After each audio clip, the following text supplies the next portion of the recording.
అంటే మీరిందాక చెప్పినట్టుగా పాకిస్తాన్ ఉగ్రమూకలు ఎక్కడైతే ఉన్నాయో వాటిని ఖచ్చితంగా టార్గెట్ చేసుకొని ఛేదించారు. ఆ తర్వాత ఆ బ్రీఫింగ్ టైమ్‌లో భారత మహిళలు కూడా అంటే భారత మహిళల శక్తి ఏంటో కూడా ప్రపంచ దేశాలకు తెలిసొచ్చేలా ఆ బ్రీఫింగ్ కూడా ఇద్దరు మహిళలు ఇచ్చిన పరిస్థితి. అవునండి. అంటే భారత్‌లో మహిళలకు ఎంత ప్రాధాన్యం ఇస్తామంటే ఒక రకంగా చెప్పాలంటే అపర కాళీలుగా కూడా మనం చూస్తుంటాం. అవునండి. భరతమాత అని కూడా పిలుస్తూ ఉంటాం.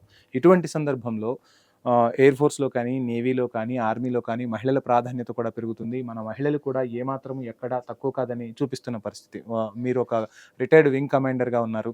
సో, ఇప్పుడు మహిళలు ఆర్మీలో కానీ, లేదంటే ఎయిర్ ఫోర్స్‌లోకి రావటాన్ని ఎలా చూస్తారు? ఇంకా రావాల్సిన అవసరం ఉందా? మీరు చాలా చక్కగా చెప్పారండి. మన కల్చర్, భారతదేశంలో ఉన్న culture is the only culture where వుమెన్‌కి మన దేవతలలో గూడా యాహ్! స్త్రీ పరాశక్తులని చెప్పి వాళ్ళని ఫస్ట్ డిస్‌ప్లే చేసి దాని తర్వాతే మన కత్మా దేవుళ్ళు కూడా యాహ్! వస్తారు. అలాంటి పరిణయంలో ఇప్పుడు మనం డైరెక్ట్‌గా చూస్తున్నాం. మన స్త్రీ శక్తి ప్రతి ఫీల్డ్‌లో వాళ్ళ చట్టా చాటుతున్నారు. వాళ్ళు ఎంత చేయగలము, ఏం చేయగలము, ఏమేమి చేయగలము అనేది చూసుకుంటే ప్రతి ఫీల్డ్‌లో కూడా ఉన్నారు. ఒకప్పుడు ప్రపంచం అంతా కూడా ఫైటర్ పైలట్స్ అంటే ఓన్లీ మెన్ ఉండేవాళ్ళు. యాహ్! స్లోగా కొన్ని కంట్రీస్‌లో స్టార్ట్ అయింది. ఇప్పుడు మన భారతదేశంలో మన women fighter pilots the first lot are doing exceedingly well. వాళ్ళ ఫాలోవర్స్ కూడా వాళ్ళు మోటివేట్ చేయగలిగినంత కత్మోళ్ళందరూ కూడా వెనకాల వెళ్తున్నారు. అలాగే దీనికి ఉన్న ఛాలెంజెస్ దీనికి ఉంటాయి. It is not an easy life. అది ఎవరో కూడా ఏదో టీవీలో కనిపించడానికో లేకపోతే ఇంకో చోట కనిపించడానికో డిస్‌ప్లే ఐటెమ్ కాదండి. Yeah! That life is extremely challenging. ఆ ఛాలెంజెస్ ఫేస్ చేసి మన ladies they are able to prove themselves. అక్కడ ప్రూవ్ చేయగలిగితేనే యూ సర్వైవ్. నేను first 7 years of my life I was a fighter pilot. I survived an ejection. MiG-21లో 15th of March 1989 I survived ejection for almost 2 years. 6 months I was bedridden. 2 years it took me to get my medical fitness back. ఈ challenges అన్నీ ఉంటాయి. ప్రతి ఒక్కళ్ళు you ride through this life అనమాట. ఆ path చూస్ చేసుకున్నామంటే దానిలో వచ్చే అన్నీ కూడా మనం యాక్సెప్ట్ చేయాలి. అలాగే మా బ్యాచ్‌లోనే మేము 65 మంది అయితే 7గురిని ఆల్రెడీ మేము యంగ్ ఏజ్‌లోనే కోల్పోయాం. I was lucky to survive ejection. కొంతమంది they could not survive. They died even with the aircraft crashes. Yeah. So అలాగే హెలికాప్టర్స్లో కూడా ఛాలెంజెస్ ఉంటాయి. హెలికాప్టర్ క్రాషెస్ కూడా అయినాయి. వి లాస్ట్ పీపుల్ దేర్ ఆల్సో. ఒక 2 of our pilots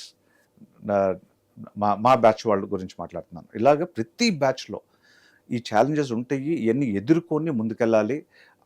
తెలిసి కూడా అది చూస్ చేసుకోవాలి. చూస్ చేసుకొని దాన్ని ప్రూవ్ చేసుకోవాలనేది అందరూ కూడా గుర్తుపెట్టుకోవాలండి. ఆ రోజు స్వాతంత్ర్యం కోసం పోరాడిన వీరుల త్యాగాలు ఎలా గుర్తొస్తున్నాయో, మీరందరూ కూడా బోర్డర్‌లో కుటుంబాలను ఇక్కడ వదిలేసి, మీరు అక్కడ గడిపిన పరిస్థితి. సో, ఆ రోజు మీరు వర్క్ చేసే టైంలో కుటుంబాన్ని వదిలి అక్కడ పనిచేయటం ఇదంతా మీకు ఎలా అనిపించింది? ఏం చెప్తారు?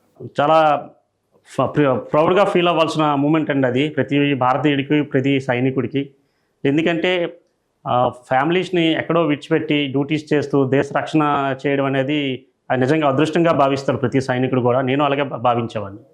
జననీ జన్మభూమిచ్చ స్వర్గాదపి గరీయసి ఏ తల్లి నిన్ను కన్నదో ఆ తల్లినే కన్నభూమి గొప్పదిరా అంటూ ఓ కవి సైనికుల త్యాగాలను అద్భుతంగా ఒక పాట రూపంలో మలిచాడు. ఆ పాటని నేటికి మనం స్మరించుకుంటూ ఉంటాం. ఏం చెప్తారు? చాలా మంచి మాట గుర్తు చేశారండి. నిజంగా నాకు ఇష్టమైన పాటల్లో ఇదో మంచి పాట. నాకు ఇష్టమైన 2 lines అందులో అండి. నీ తల్లి మోసేది నవమాసాలేరా, ఈ తల్లి మోసేది కడ వరకురా, కట్టే కాలే వరకురా. రైట్. రమణమూర్తి గారు చాలా చక్కగా పాడారు. సో, ఆ పాట నేటికి ఈ తరం కూడా స్మరించుకుంటూ ఉంటుంది. సైనికుల త్యాగాల గురించి ఆ ఒక్క పాటలో చెప్పారు. మొత్తంగా ఆ పాటని మనందరం కూడా ఈ రోజున గుర్తు చేసుకున్న సందర్భం ఇది. ఆర్మీలో డిసిప్లిన్ ఉంటుంది. సో, ఆ డిసిప్లిన్ అనేది చాలా మందికి కూడా అవసరం. సో, ఈ రిటైర్డ్ అయిన ఆర్మీ ఆఫీసర్స్‌ని దేశం కోసం ఎలా ఉపయోగించుకోవాలంటారు? ఏం చెప్తారు?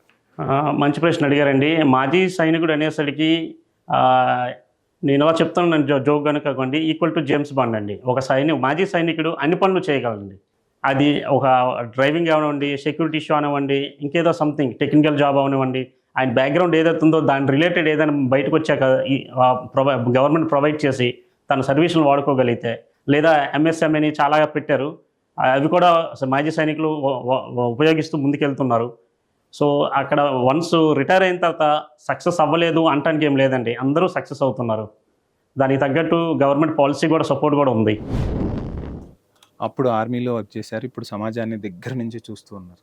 ఇంకా దేశంలో పౌరుల్లో ఎటువంటి మార్పులు రావాలంటారు? అంటే ఏదైనా ఇన్సిడెంట్ జరిగినప్పుడు అందరూ కూడా రియాక్ట్ అవుతున్నారు, కానీ ప్రతిరోజు కూడా మనందరం అలర్ట్గా ఉండాల్సిన అవసరం ఉంది. ఎక్కడ కూడా ఏ చిన్న విషయం జరగకుండా ఉండాలి అంటే ముందు మన కుటుంబం నుంచి ఒక డిసిప్లిన్ రావాలి అనేది ఫస్ట్ నుంచి కూడా ఆర్మీ వాళ్ళు, అదేవిధంగా స్కూల్స్లోనూ ప్రతి ఒక్కరూ చెప్తూ ఉన్నారు. ఇది ఇంప్లిమెంటేషన్ ఎంతవరకు జరుగుతుంది అండ్ పౌరుల్లో ఇంకా ఎటువంటి మార్పులు రావాలంటారు మీరు గమనించినది? ఏంటంటే అండి, ఫస్ట్ థింగ్ ఏంటంటే corruption. Yeah, corruption most irritating అవుతుంది.